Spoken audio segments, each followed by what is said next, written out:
Next topic is of vectors. What do we mean by vector? हमने generally पढ़ा हुआ है वेक्टर के बारे में और हम बेसिक चीजें पढ़ भी चुके हैं। वेक्टर हमारी वो टर्म होती है जिसकी डायरेक्शन भी होती है और मैग्नीट्यूड भी होता है। ठीक है, डायरेक्शन मैग्नीट्यूड बोथ जिसका हो तो वो हमारे पास वेक्टर होता है। अभी हम लोग फर्स्ट टर्म क्या है, डायरेक्टेड लाइन सेगमेंट। आपके बुक में भी आपको मिलेगी ये directed line segment. Simple line segment तो हमने पढ़ी है। What do we mean by directed line segment?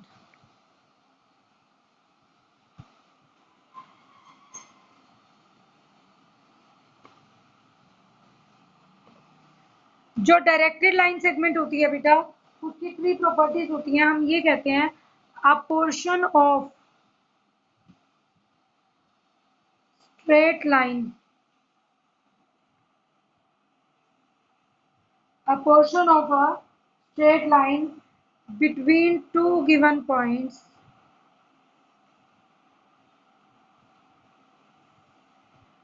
is said to be directed line segment। उसे हम डायरेक्टेड लाइन सेगमेंट बोलेंगे if we are able to distinguish initial point जहां से line start हुई है एंड टर्मिनल पॉइंट। तो कोई भी लाइन डायरेक्टेड लाइन सेगमेंट कभी कहलाती है, किसी भी एक लाइन का हिस्सा होती है। सपोज इस लाइन में से एक पार्ट ले लिया ए टू सी, तो जिसका इनिशियल पॉइंट हो गया ए, टर्मिनल पॉइंट हो गया सी, तो हम उसे क्या बोलते हैं, directed line segment. Directed line segment की मेनली 3 बेसिक टर्म्स होती हैं जो हमें ध्यान रखनी है। 3 important conditions, length, support and sense. Length means AC का टोटल लेंथ कितनी है, 4 मीटर, 5 मीटर, कितनी दी हुई है। सपोर्ट मतलब किस लाइन के सहारे है या किसके पैरेलल है। ठीक है, और सेंस मतलब ए टू सी है या सी टू ए है। तो ये 3 चीजें हमें डायरेक्टेड लाइन सेगमेंट को बताती हैं कि इनिशियल पॉइंट क्या है, टर्मिनल क्या है, वो सेंस से भी पता चलेगा हमें। लेंथ मतलब टोटल डिस्टेंस कितना है ए और सी के बीच में। सपोर्ट मीन्स कि किस अनलिमिटेड लाइन होती है बहुत लंबी, उस अनलिमिटेड लाइन का हमारी डायरेक्टेड लाइन सेगमेंट एक हिस्सा है। तो अनलिमिटेड लेंथ का जो एसी एक पार्ट है, तो वो हमारी अनलिमिटेड लेंथ जो होती है that is known as a support. अब आपके पास 2 टर्म्स आती हैं, one is scalars and other is vectors. What is difference between scalar and vectors? Scalar होता है quantity which has magnitude only and no direction। जिस क्वांटिटी में सिर्फ मैग्नीट्यूड मिलेगा लेकिन डायरेक्शन नहीं है, तो वो हमारे पास क्या हो जाती है, स्केलर। स्केलर के एग्जांपल्स में हम क्या लेते हैं बेटा, in scalars example is length, mass, temperature, ये सब चीजें आ जाएंगी। लेंथ, मास, टेम्परेचर,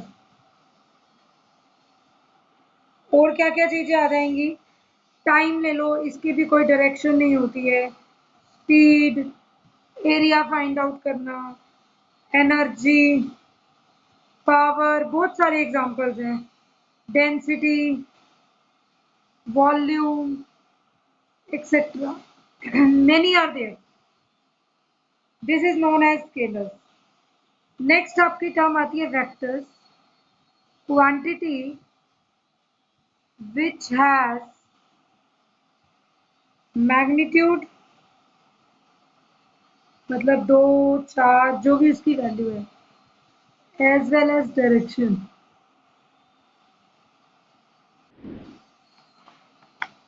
वेक्टर्स में वो क्वांटिटी जिसका मैग्नीट्यूड भी हो एज वेल एज डायरेक्शन भी हो, तो हम उसे वेक्टर बोलते हैं। ठीक है, वेक्टर के एग्जांपल्स आपके क्या होंगे? कहाँ कहाँ डायरेक्शन का काम करते हो? फोर्स। फोर्स डायरेक्शन पे डिपेंड करती है। अगर आप किसी भी टर्म को यहाँ से लिफ्ट कर रहे हो तो वो उस तरफ मूव कर जाएगा, लेकिन अगर इस डायरेक्शन में लिफ्ट कर रहे हो तो नीचे की तरफ मूव करेगा। तो आपकी फोर्स की डायरेक्शन भी होती है, कितने न्यूटन फोर्स अप्लाई करी और किस डायरेक्शन में करी। ठीक है, वेलोसिटी वो भी डायरेक्शन पे डिपेंड करेगी। एक्सेलरेशन, ठीक है, मोमेंटम, डिस्प्लेसमेंट, वेट, एक्सेट्रा। मास अलग चीज है, वो सिर्फ क्वांटिटी बता रहा था आपको, वेट डायरेक्शन भी काम करती है, आपने कैसे लिया हुआ है। ठीक है, तो ये आपके पास क्या आ गया, स्केलर में वेक्टर और मैग्नीट्यूड भी होता है और डायरेक्शन भी होती है। रिप्रेजेंटेशन किसी भी वेक्टर की कैसे करते हैं? By a directed length segment. Vector को हम ऐसे लिख देंगे ए बी, मतलब this is a vector from A to B. और वेक्टर का मैग्नीट्यूड निकालना हो ए बी का, तो उसको विदाउट साइन ए बी लिख देंगे, तो वो क्या हो जाएगा, ए बी का मैग्नीट्यूड। फिर नेक्स्ट आपके पास आती है, ये नोटेशन थी, वेक्टर्स को हम ऐसे भी लिखते हैं, स्मॉल ए स्मॉल बी। जब भी वेक्टर दिखाना है उसके ऊपर एक एरो साइन जरूर होता है। नेक्स्ट जो आपकी टर्म आती है दैट इज वेक्टर्स में types of vectors.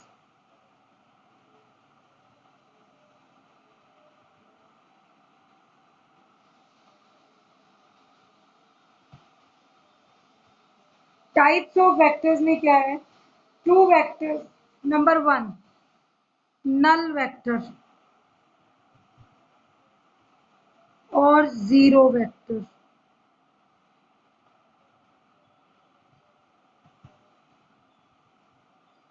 What is the meaning of null vector now? जिसका मैग्नीट्यूड जीरो हो जाए। A vector whose magnitude is zero. जिस वेक्टर का मैग्नीट्यूड जीरो हो जाए उसे नल वेक्टर कहते हैं। और इसमें क्या होता है, हम ये कहते हैं in this vector initial and terminal points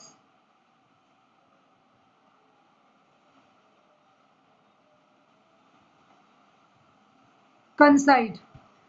जब भी कोई ऐसा वेक्टर लेते हैं जिसे हम जीरो कह रहे हैं, इसका मतलब इनिशियल पॉइंट भी ए है और एंडिंग पॉइंट भी बी है, ए ही है, ए ये क्या बनेगा, नल वेक्टर, क्योंकि आपका सिंगल पॉइंट है यहाँ पर ए टू ए। बी ले लिया, बी बी, तो दीज आर नल वेक्टर्स, क्योंकि आपका मैग्नीट्यूड यहाँ पर जीरो आने वाला है, इनिशियल टर्मिनल पॉइंट कंसाइड कर चुके हैं। Next becomes unit vector.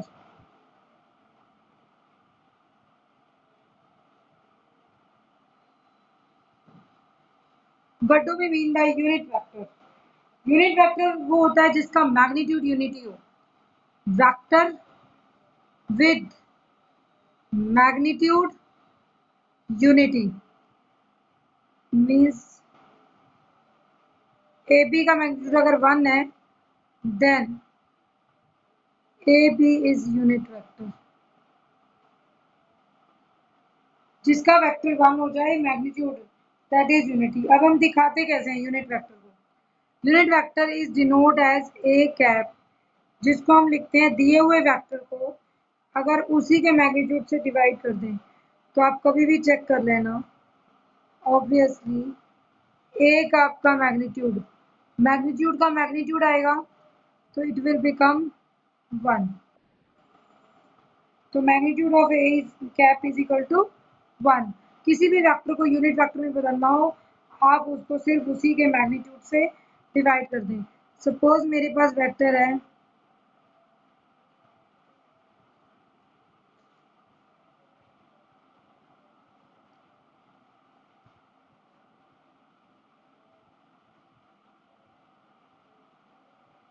i minus 2j plus 3k, मुझे इसे यूनिट वेक्टर में चेंज करना है। तो पहले मैं a का मैग्नीट्यूड ही निकालूँ।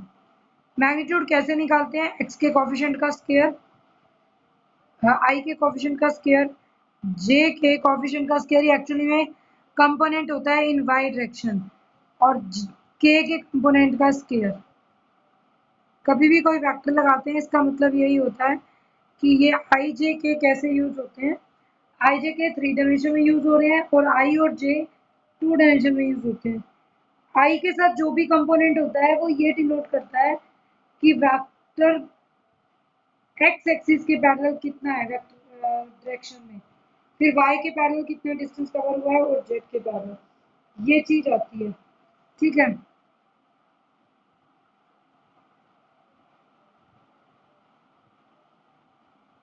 3 स्क्वायर 9, 2 स्क्वायर 4, 1 स्क्वायर 1, 9 और 4 13 और 1 तो रूट 14, ये आपका आ गया। तो what is a cap? 1 by root 14 i minus 2 by root 14 j and 3 by root 14 k। ये आपके पास यूनिट वेक्टर आ जाएगा। अब आप इसका मैग्नीट्यूड निकाल कर देख लीजिए, ये 1 ही आएगा। तो this is a unit vector. Next unit vector के बाद नेक्स्ट आपकी टर्म आती है equal vectors. What do we mean by equal vectors?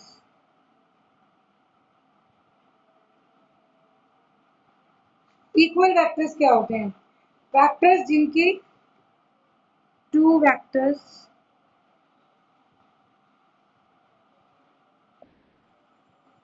Are said to be equal. दो वेक्टर्स इक्वल कहलाते हैं कब? If they have number 1 same length. ऐसा ना हो सेम डायरेक्शन में काम कर रहे हैं, सब कुछ सही है, लेकिन दोनों की लेंथ सेम नहीं है तो वो इक्वल नहीं कहलाएंगे। बट ऐसा भी नहीं है कि किसी दो टर्म्स का मैग्नीट्यूड सेम हो जाए तो वो इक्वल कहलाएंगे। तब आपके पास एक और कंडीशन भी होगी। अभी तो हम क्या लिखेंगे? टू वेक्टर्स को इक्वल कब कहेंगे? सेम लेंथ हो, सेम और पैरेलल चल सकती है, पैरेलल सपोर्ट। और थर्ड में आ जाएगा सेम सेंस। सेंस का मतलब क्या था? स्टार्टिंग में बताया था डायरेक्शन। तो इक्वल वेक्टर्स वो वेक्टर्स होंगे बेटा जो इक्वल तभी होंगे अगर उनकी लेंथ सेम है, सपोर्ट पैरेलल है या डिफरेंट है और सेम ही सेंस है। सपोज मेरे पास एक वेक्टर है ए बी। अब अगर ए बी एक वेक्टर है तो ए टू बी जा रहा है, सेम पैरेलल सपोर्ट पे भी ले सकते हैं। सी ले लिया,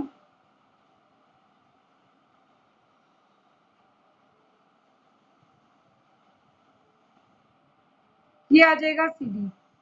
अब ए बी सी डी के क्या है? जितना ए बी का मैग्नीट्यूड अगर 2 यूनिट्स है तो सी डी का भी है। तो ए बी का मैग्नीट्यूड सी डी के मैग्नीट्यूड के इक्वल हो गया। डायरेक्शन दोनों की सेम है, सपोर्ट क्या है? इक्वल नहीं है बट पैरेलल है। तो first A B C D equal है, सेकंड में पैरेलल सपोर्ट है, A B is parallel to C D support. Third में सेंस भी सेम है।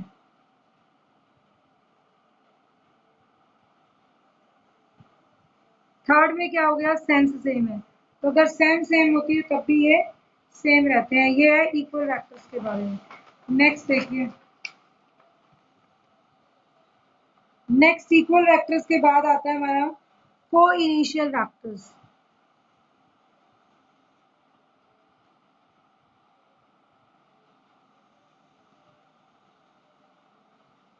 को इनिशियल वेक्टर्स कौन से वेक्टर्स होते हैं जिनका सेम इनिशियल पॉइंट हो? Vectors which have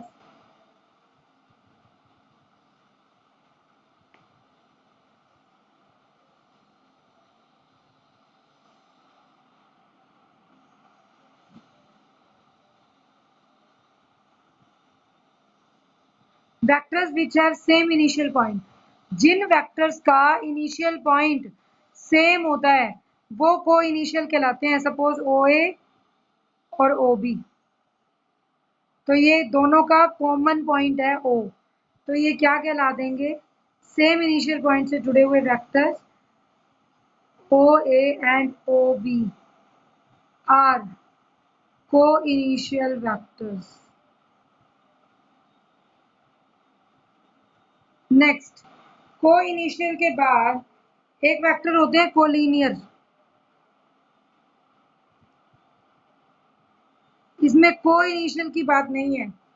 collinear vectors तब होते हैं when two or more vectors, if they are on parallel to the same straight line, और मैग्नीट्यूड डायरेक्शंस का कोई वो नहीं होता, किसी का मैग्नीट्यूड कम है किसी का ज़्यादा है, या ये कह दो vectors having same line of support. अगर वेक्टर्स की सेम लाइन ऑफ सपोर्ट है तो वो सारे क्या हो जाएंगे? Collinear vectors. हम शॉर्टकट में ये कर सकते हैं, vectors having same line of support.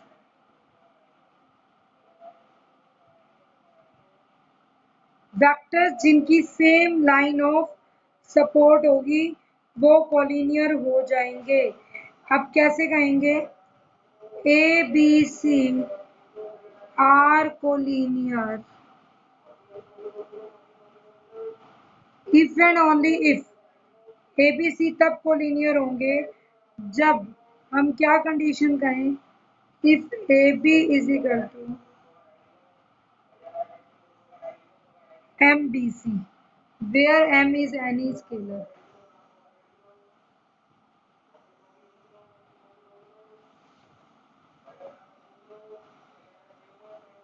तो ये कहते हैं कोलिनियर वेक्टर्स बेटा वो वेक्टर्स हैं जिनकी सेम लाइन ऑफ सपोर्ट होती है। ए बी सी को तभी कोलिनियर कहेंगे, इस बात को ध्यान से समझेंगे, ए बी बी सी का ही मल्टीपल आ जाए। अब ये कब होता है? देखो, अगर A B some multiple of C D है तो हम कहते हैं A B is parallel to C D. But तुम यहाँ पर कह रहे हो A B is parallel to B C, इसका मतलब ए बी बी सी के पैरेलल है। एक सेम बी पॉइंट दो बार तो नहीं हो सकता, इट मीन्स ये यहाँ नहीं है, ये यहीं पर ही है बी सी। तो ए बी सी तीनों क्या हो जाएंगे? कॉलिनियर। तो हम ये पैरेलल की कंडीशन यूज करते हुए करते हैं। हमने पढ़ रखा है अगर एक वेक्टर दूसरे का मल्टीपल आ जाए तो हम ये कहते हैं दो वेक्टर्स आपस में पैरेलल हैं, क्योंकि कोई भी लैम्डा आ सकता है, 1/2 1 फ्रैक्शंस में भी आ सकता है। तो ये लैम्डा अगर दिया हुआ है तो ये कह रहा है ए बी और सी तो अलग अलग थे बट जो आपका बी पॉइंट है वो तो सेम ही था, तो कंसाइड कर गया, तो ए बी सी कोलिनियर ही है। तो कोलिनियर के लिए ये कंडीशन ध्यान रखेंगे हमें अगर प्रूव करना है, तो A B is multiple of B C. Next, coplanar vectors.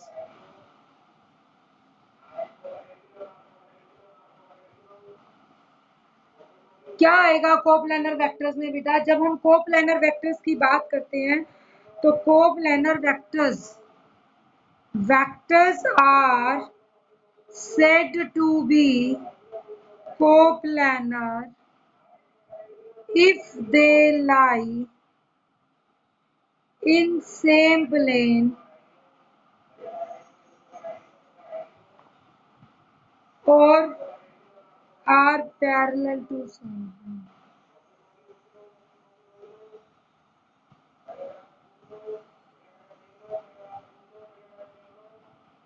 तो सेम प्लेन में हो और are parallel to same plane,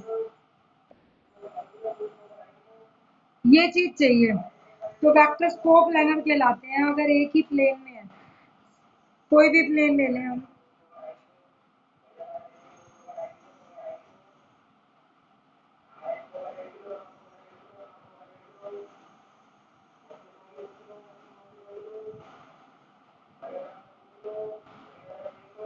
ये हमारे पास प्लेन हो गया। अब इस प्लेन में कोई वेक्टर कैसे भी दिखा दो, ये सभी क्या है, सेम प्लेन में वेक्टर्स हैं। तो पहले मैंने एक्स वाई का एक प्लेन ले लिया, तो उस प्लेन पर पॉइंट्स प्लॉट करके दिखा दिए। तो ये आपका क्या आ जाएगा, कोप्लानर वेक्टर्स। नेक्स्ट आपकी टर्म आती है लाइक एंड अनलाइक वेक्टर्स। बेटे लाइक वेक्टर्स वो होते हैं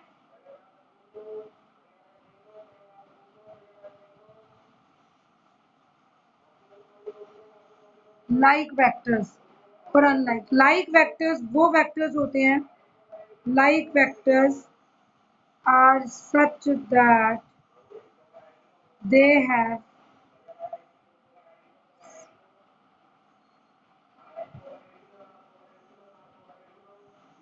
same direction.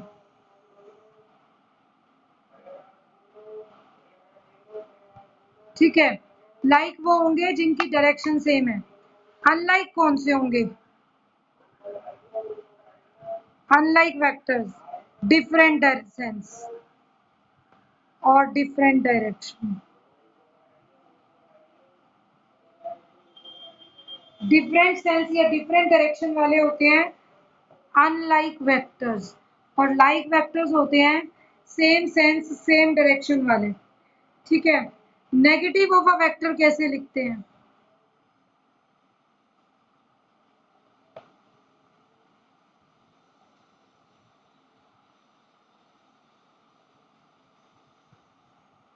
Negative of a vector, अगर आपको कोई वेक्टर दे दिया, a vector a whose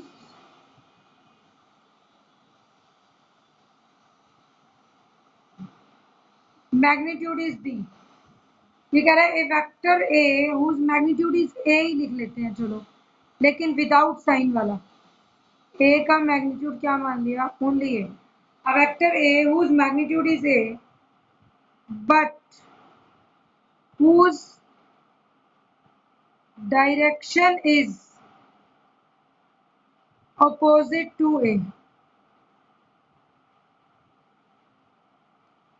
vector जिसका मैग्नीट्यूड तो सेम है लेकिन डायरेक्शन अपोजिट हो जाए तो इज कॉल्ड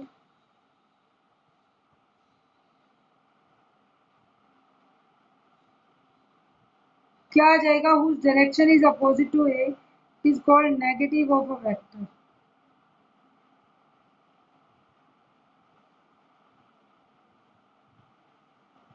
अभी आ जाएगा वेक्टर जिसका मैग्नीट्यूड सेम हो डायरेक्शन अपोजिट हो, उसे नेगेटिव वेक्टर कहते हैं। कहने का मतलब a is 2i minus 3j plus 5k, तो a का मैग्नीट्यूड क्या होगा, 2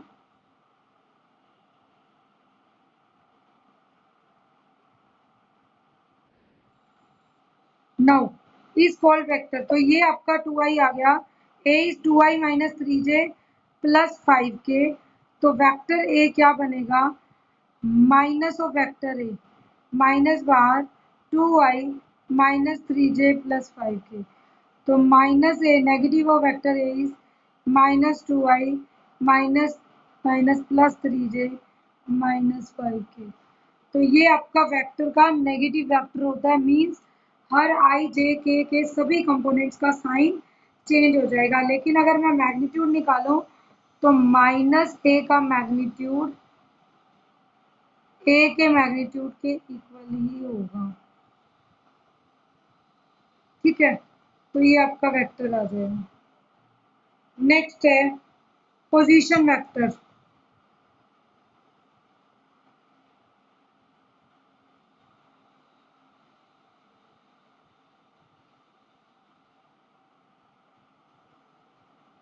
पोजीशन वेक्टर देखो बेटा, पोजीशन वेक्टर का मतलब क्या होता है, सपोज मैंने एक पॉइंट ओ फिक्स कर दिया पर ए कोई भी एनी पॉइंट ले लिया, तो O is called position vector of A, पर जिसको हम स्मॉल लेटर से भी लिख देते हैं, स्मॉल ए भी कह सकते हैं इसको। ठीक है, जहां भी आप टर्मिनल पॉइंट फिक्स कर देंगे तो A is the position vector of point A with respect to fix point O. तो पोजीशन वेक्टर का मतलब क्या होता है, ए का पोजीशन वेक्टर है ओए, और वो कैसे दिया हुआ है, ओरिजिन से दिया हुआ है। आपको यही ध्यान रखना है कि ओ ए जो हमने लिया है जनरली डिनोट किया है स्मॉल लेटर से, इसका मतलब होता है position vector of point A with respect to fixed origin हो। जिसको फिक्स कर लेते हो वो फिक्स है, जिसे आप फिक्स कर लोगे बेटा वो फिक्स ही रहेगा। तो पोजीशन वेक्टर में क्या आ जाएगा, let O B fixed point and A B other point.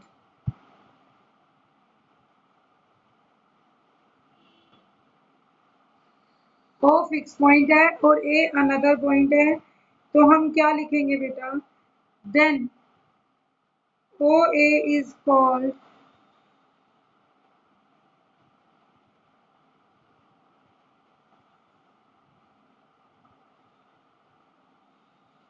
अब ये कहता है कि O is called position vector. किसका पोजीशन वेक्टर है, of point A with respect to point.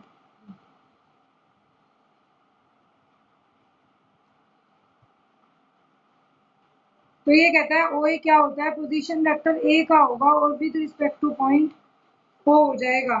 तो ओ पॉइंट से लेकर बनेगा, this is known as a position vector. फिर आपको बताए थे रूल्स। नेक्स्ट जो आपका आता है that is direction ratios.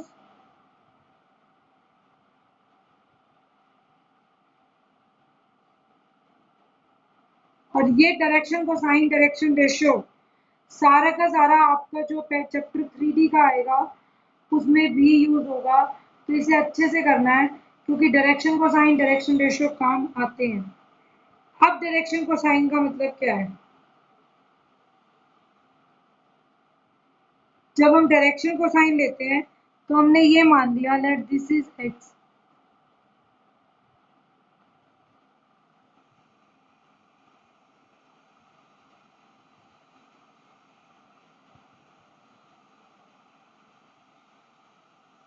Now direction cosines क्या है, सपोज मेरे पास एक्स वाई जेड दिया हुआ है और कोई भी एक पॉइंट पी ले लिया बेटे यहाँ पे, ए कोमा बी कोमा सी, ठीक है, ये आपकी एक्स वाई जेड है, यहाँ ओ ले लिया। पी कोई पॉइंट ले लिया ए बी सी, तो ये कहता है कि डायरेक्शन कोसाइन का मतलब क्या होता है, आपका ये एंगल एक्स एक्सिस के साथ भी कुछ लाइन बनाएगी अल्फा, सपोज यही लाइन वाई के साथ भी कुछ एंगल बनाती है और जेड के साथ भी बनाती है, तो हम क्या लेंगे,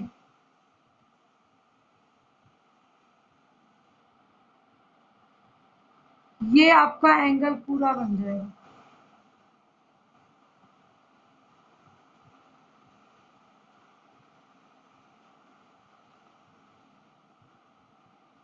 ये आ जाएगा बेटा, ठीक है, आपका कोई पॉइंट। कहने का मतलब एक्स एक्सिस के साथ इसने बनाया अल्फा एंगल, वाई एक्सिस के साथ बनाया बीटा एंगल और जेड एक्सिस के साथ बनाया गामा एंगल। तो अल्फा बीटा गामा तीनों एंगल्स, इसको बीटा का नाम दे दिया हमने, तीनों एंगल्स ले लिए अल्फा बीटा गामा और इस पोजीशन वेक्टर का नाम रख दिया OP is equal to R. तो हम कहते हैं if R makes alpha beta gamma with positive direction,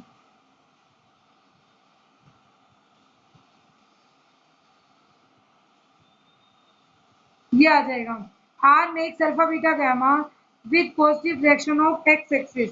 और अगर ये positive direction of X axis, Y axis and Z axis respectively, अगर आर तीनों के साथ अल्फा बीटा गामा अलग अलग बनाता है, देन ये जो अल्फा बीटा गामा है इनको हम क्या बोलते हैं, डायरेक्शन एंगल। और जो आपके ये कॉस अल्फा लिख दूं जिसको हम एल का नाम देंगे, कॉस बीटा लिख दूं, ये आ जाएगा। तो l is cos alpha, m is cos beta and n is cos. तो cos alpha, cos beta, cos gamma को हम नाम देते हैं एलएमएन, और एलएमएन को ही हम direction cosine of a line बोलते हैं। ठीक है, और अभी ये जो एलएमएन आपने फाइंड आउट किया है, डेफिनेशन में पुट करूं तो आपकी इक्वेशन नंबर क्या थी जहां आपने लास्ट में पुट किया था एलएमएन, तो हमें पता चलेगा एल स्क्वायर, ये आ जाएगा L square plus M square plus N square is equal to 1। तो हमेशा ध्यान रखेंगे कि जो हमारे पास डायरेक्शन कोसाइंस होते हैं वो अल्फा बीटा गामा एंगल बनाते हैं। अल्फा बीटा गामा जो है उसको डायरेक्शन एंगल बोलते हैं। अगर इनके साथ कॉस लगा दें तो ये डायरेक्शन कोसाइंस बन जाते हैं, डीसीज लिख देते हैं। और डायरेक्शन कोसाइन की एक प्रॉपर्टी है, स्केयरिंग एडिंग सबको कर दूं तो 1 आएगा। डायरेक्शन रेशियोज में कितना फर्क है कि जो भी आपने एलिमेंट निकाले ये तीनों किसी रेशियो में तो होंगे, डायरेक्शन रेशियोज।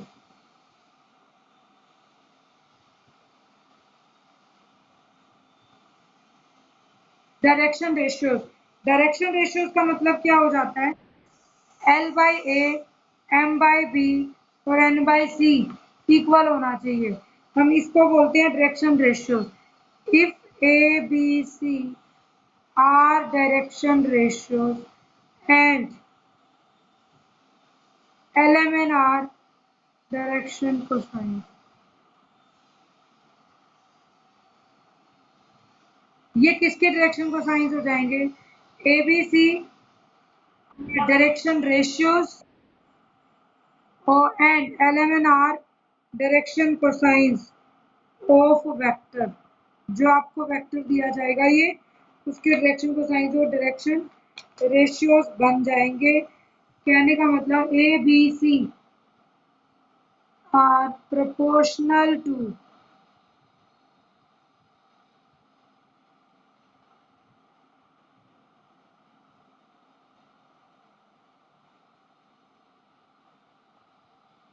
ये आता है बेटा। तो L M A B C are proportional to L M N. तो जितने भी आपको ए बी सी दिए जाते हैं अगर वो डायरेक्शन रेशियो है, डायरेक्शन रेशियो हमेशा डायरेक्शन कोसाइन के प्रोपोर्शनल होगा। एक और पहचान देगा तो आई जे के में स्केयरिंग एडिंग 1 बन रही है, जो 3 कंपोनेंट्स दिए हुए हैं तो वो तो है आपका डायरेक्शन रेशियो कोसाइन। और अगर स्केयरिंग एडिंग 1 नहीं बनती तो वो रेशियो है। अगर एक लाइन के डायरेक्शन रेशियोज 2 3 4 दे दूं तो ये डायरेक्शन रेशियोज हैं। लेकिन अगर 1/3 1/3 1/3 दे दूं तो ये डायरेक्शन कोसाइंस हैं। हमें इनकी स्केयरिंग एडिंग 1 करनी होती है। तो ये आपकी क्वेश्चन है जिसको हम डायरेक्ट प्रॉपर्टीज थी सारी कि डायरेक्शन कोसाइन कैसे देखते हैं और कैसे हम इनको सॉल्व आउट करते हैं।